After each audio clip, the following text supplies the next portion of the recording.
Assalamualaikum warahmatullahi wabarakatuh. Pada pertemuan ini kita akan belajar mengenal pecahan sederhana. Pecahan bisa muncul apabila kita membagi benda yang utuh atau kelompok yang utuh menjadi beberapa bagian yang sama besar. Perhatikan ilustrasi berikut ini.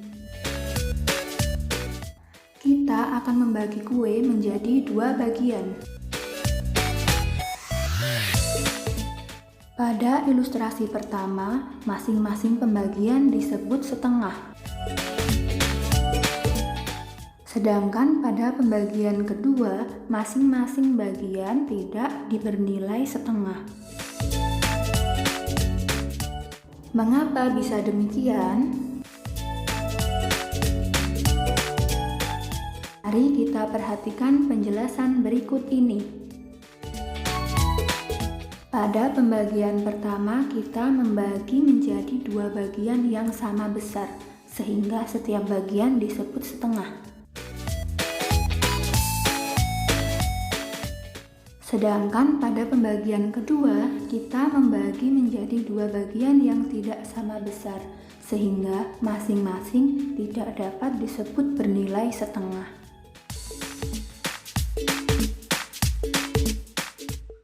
Perhatikan penjelasan selanjutnya. Terdapat satu kue utuh.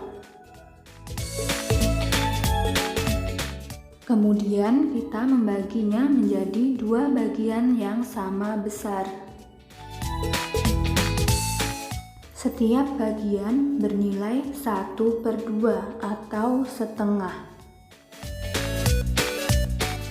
Artinya, satu potongan tersebut merupakan satu bagian dari dua bagian keseluruhan potongan kue yang utuh.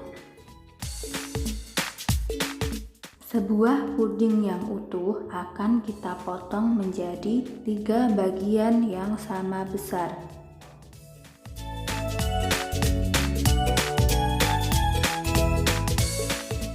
Setiap potongan bernilai 1/3. Artinya, setiap satu potongan merupakan satu bagian dari 3 bagian keseluruhan puding tersebut. Perhatikan ilustrasi berikut. Sebuah pizza dipotong menjadi 4 bagian yang sama besar. Berdasarkan ilustrasi tersebut, kita membagi pizza menjadi 4 bagian yang sama besar, sehingga setiap bagian bernilai 1/4 atau 1/4. Artinya, setiap potongan merupakan satu bagian dari 4 bagian keseluruhan yang terdapat pada kesatuan pizza tersebut.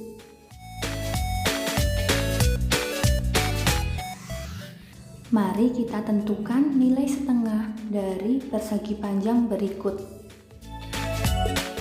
Setengah atau 1/2 merupakan satu dari dua bagian, sehingga kita harus membagi menjadi dua bagian yang sama besar. Untuk menentukan satu dari dua bagian yang sama besar, kita harus mengarsir salah satu dari bagian tersebut.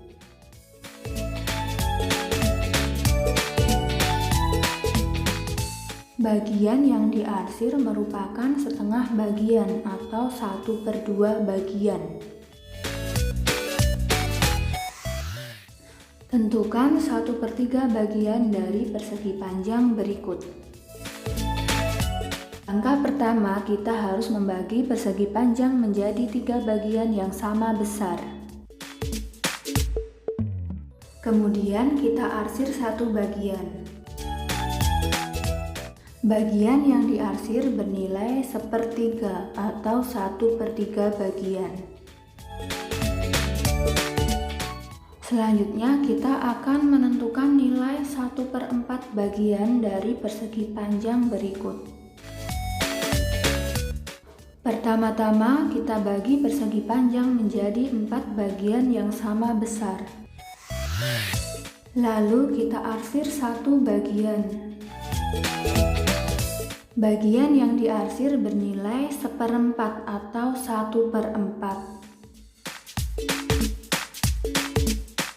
Yang terakhir kita membagi satu persegi panjang menjadi 4 bagian yang sama besar. Kemudian diarsir 2 bagian dari 4 bagian potongan. Berapakah nilai dari bagian yang diarsir tersebut? Bagian yang diarsir ada 2, sedangkan keseluruhan terdapat 4 bagian. Bagian yang diarsir bernilai 2/4, artinya 2 dari 4 bagian keseluruhan. Sekian materi pada pertemuan ini, semoga bermanfaat. Terima kasih. Wassalamualaikum warahmatullahi wabarakatuh.